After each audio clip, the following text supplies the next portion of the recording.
8:30 മണിയോട് ഏനാത്ത് ടൗണിൽ നിന്ന് ആരംഭിച്ച് ദേശത്ത് വിവിധ പട്ടണങ്ങളിൽ ഗ്രാമങ്ങളിലൊക്കെ കടന്നുപോയി കർത്താവിൻ്റെ മാറ്റമില്ലാത്ത സുവിശേഷം അറിയിക്കുവാൻ ഞങ്ങളെ ഇടയാക്കിയ നല്ല ദൈവത്തിന് ഇന്ന് പകൽക്കാലം നന്ദി അറിയിക്കുക. പ്രത്യേകം ഞങ്ങളെ ശ്രദ്ധിക്കുന്ന ഈ ദേശനിവാസികൾ, ആട്ടോ ടാക്സി വ്യാപാരി വ്യവസായി എന്നീ മേഖലകളിൽ പ്രവർത്തിക്കുന്ന എല്ലാ കർത്താവിൻ്റെ മക്കൾക്കും കർത്താവായ യേശുക്രിസ്തുവിൻ്റെ നാമത്തിലുള്ള വന്ദനത്തെ അറിയിക്കുന്നു. എബ്രോദ ചർച്ചക്കോടിൻ്റെ ആഭിമുഖ്യത്തിൽ ഞങ്ങൾക്ക് ഒരു പണിയില്ലാത്തത് കൊണ്ടല്ല ഈ ദേശത്ത് വിവിധ മണ്ഡലങ്ങളിൽ കർത്താവിൻ്റെ മാറ്റമില്ലാത്ത സുവിശേഷമായി കടന്നു ചെല്ലുവാൻ ആഗ്രഹിക്കുന്നത്. പക്ഷേ ഒരു നാളുകളിൽ മദ്യത്തിനും മയക്കുമരുന്നിനും ഞങ്ങൾ അടിമപ്പെട്ട് ലോകത്തിൻ്റെ വിവിധ മോഹങ്ങളിലേക്ക് സഞ്ചരിച്ച ഒരു കാലഘട്ടം ഞങ്ങളുടെ ജീവിതത്തിനകത്തുണ്ടായിരുന്നു. പക്ഷെ ഞങ്ങൾ രക്ഷിച്ചത് മദ്യമല്ല, മയക്കുമരുന്നല്ല, മറിച്ച് കർത്താവായ യേശുക്രിസ്തുവാണെന്ന് ഉറക്കം വിളിച്ചു പറയുവാനാണ് ഇന്ന് പകലിലും ഈ പട്ടണത്തിൽ ഞങ്ങൾ ഒരുമിച്ച് അവയെ കൂടി വന്നിരിക്കുന്നത് ഓർത്ത് ദൈവത്തെ സ്തുതിക്കുകയാണ്.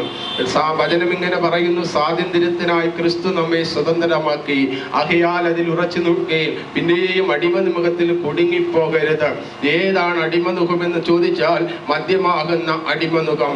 മദ്യത്തിലും മയക്കുമരുന്നിലുമാകുന്ന അടിമമുഖത്തിൽ കുടുങ്ങിപ്പോയാൽ പ്രിയരെ, നമ്മുടേതായിരിക്കുന്ന ഭവനത്തിൽ സ്വസ്ഥതയില്ലാതെ, ദേശത്തിന് സ്വസ്ഥതയില്ലാതെ, നമ്മുടെ സുഹൃത്ത് ബന്ധങ്ങളിൽ സ്വസ്ഥതയില്ലാതെ നടക്കുന്ന ഒരു കാലഘട്ടത്തിൽ കൂടെ കടന്നു പോകുവാനല്ല ദൈവം നമ്മെ കുറിച്ച് ആഗ്രഹിക്കുന്നത്. മറിച്ച് കർത്താവിൻ്റെ പൈതലായി, കർത്താവിൻ്റെ മകനായി, കർത്താവിനോട് കൂടെ ജീവിച്ച് ദേശത്ത് നല്ല സാക്ഷ്യമുള്ളവരായി തീരുവാനാണ് ഇന്ന് പകലിൽ ഞങ്ങളേവരും നിങ്ങളെ ആഹ്വാനം ചെയ്യുന്നത്. അങ്ങനെയെങ്കിൽ പ്രിയ ദൈവജനമേ, ഈ വചനം ശ്രദ്ധിക്കുന്ന ആരെങ്കിലും എവിടെയെങ്കിലും നിൽക്കുന്നു എന്നുണ്ടെങ്കിൽ പ്രിയരെ, ഇന്ന് പകലിൽ നിങ്ങൾക്കൊരു മാനസാന്തരം ആവശ്യമായിരിക്കുകയാണ്.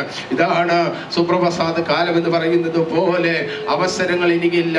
പ്രിയരെ, നമുക്കെല്ലാവർക്കും അറിയാം, വയനാടിൻ്റെ പ്രദേശത്ത് ഒരു രാത്രി കണ്ണടച്ച് തുറക്കുന്നതിന് മുമ്പ് ഒരു ഗ്രാമം മൊത്തവും ഇല്ലായ്മപ്പെട്ടു പോയെങ്കിൽ പിന്നെ കേൾക്കുന്ന ദൈവ പൈതലെ, നമ്മുടെ മരണം എപ്പോഴെന്ന് നമുക്ക് വിധി എഴുതുവാൻ പറ്റുകയില്ല. നമ്മുടെ മരണം വന്ന് മുട്ടുന്നതിന് മുമ്പേ കർത്താവായ യേശുക്രിസ്തുവിനെ രക്ഷിതാവും കർത്താവുമായി സ്വീകരിച്ച് ദൈവത്തെ ജലത്താൽ സാക്ഷീകരിച്ച് ദൈവസഭയോട് ചേർന്ന് ദേശത്ത് ജീവിക്കുവാൻ ആഗ്രഹിച്ചാൽ നമ്മുടെ കുടുംബം മാത്രമല്ല, നമ്മുടെ സമൂഹം വരെ രക്ഷപ്പെടുവാനിടയായി തീരും. നമ്മൾ വളർന്നു വരുന്ന യുവതലമുറകൾ മദ്യത്തിനും മയക്കുമരുന്നിനും അടിമകളായി ദേശത്ത് അങ്ങോട്ടും ഇങ്ങോട്ടും ആയിരിക്കുമ്പോൾ അതിൻ്റെ നടുവിൽ നിന്ന് ഞങ്ങളെ പോലുള്ള കർത്തദാസന്മാർ, ദൈവമക്കൾ ഒരുമിച്ച് ദേശം വ്യാപകമായി മാറ്റമില്ലാത്ത സുവിശേഷം അറിയിക്കുന്നതിൻ്റെ കാരണം ഒരു കൂട്ടം തലമുറയെ വാർത്തെടുക്കുവാൻ വേണ്ടിയാണ്. അങ്ങനെയെങ്കിൽ എന്നെ കേൾക്കുന്ന പ്രിയ ദൈവജനമേ, നമ്മെ ഇന്ന് പകലിൽ നമുക്കൊരു മാനസാന്തരം ആവശ്യമാണ്. ഇന്ന് പകലിൽ നമുക്കൊരു മനം തിരിയേണ്ടത് ആവശ്യമാണ്.